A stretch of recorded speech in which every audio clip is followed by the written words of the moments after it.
დღეიდან ახალი სასწავლო წელი დაიწყო. 2013 წელს პირველი კლასელი აჭარაში 4178 მოსწავლე გახდა.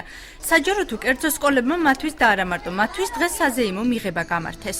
მე 4 კლასში რო გადავედი ძალიან მიხარია ამ სკოლაშიც რო გადმოვედი და კარგად უნდა ვისწავლოთ. მე 6 წელს გავყიდე წავედი სკოლაში. ძალიან ხარია ვაფრთხილებ კარგად ვისწავლოთ. ძალიან მომწონს პედაგოგები ყველაფერი ძალიან კმაყოფილი ვარ ბაღითი, ამიტომ გადმოვიყვანე სკოლაშიც და იმედი მაქვს, რომ ისევე კარგად გააგრძელებს და წარმატებულად დაამთავრებს. მთავარი სიახლე ახალ სასწავლო წელს უფასო სახელმძღვანელოები და გაძლიერებული სასწავლო პროგრამებია.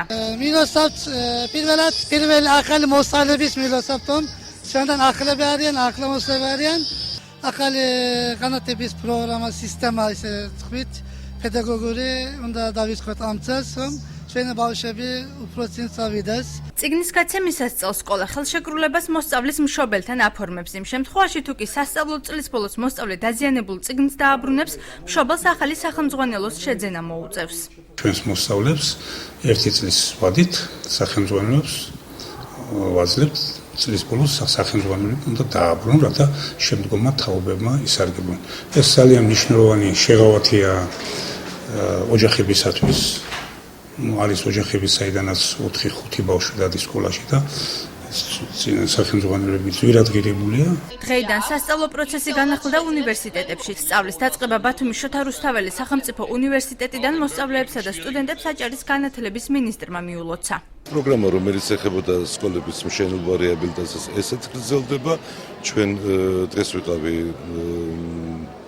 ჯელოს სკოლაში და დავასრულეთ იქ სარეაბილიტაციო სამუშაოები, ასევე ჩემი მოადგილეები რაიონებში არიან გასულები. სტუდენტებთან დაკავშირებით ჩვენ დავასრულეთ ნაწილი და დასრულების პროცესშია დახმარების პროგრამა, რომელიც ასევე ძალიან საგრძნობი არის. მისი თანხა უკვე 665,000 არის. ბათუმის სახელმწიფო უნივერსიტეტის რექტორის განცხადებით, სტუდენტებისთვის წელსწავლის საფასურის გადახდაში შეღავათები დაწესდება.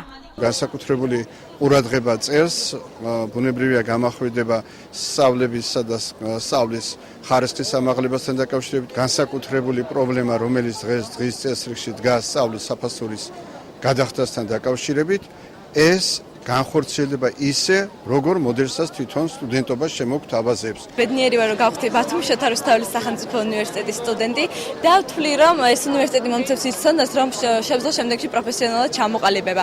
სასწავლო პროცესი წელს აჭარის მასშტაბით მხოლოდ ქობულეთის ნომერ 1 საჯარო სკოლაში სარემონტო სამუშაოების გამო არ აღსდგა. მოსწავლეებმა სწავლა ალტერნატიულ შენობაში განაახლეს.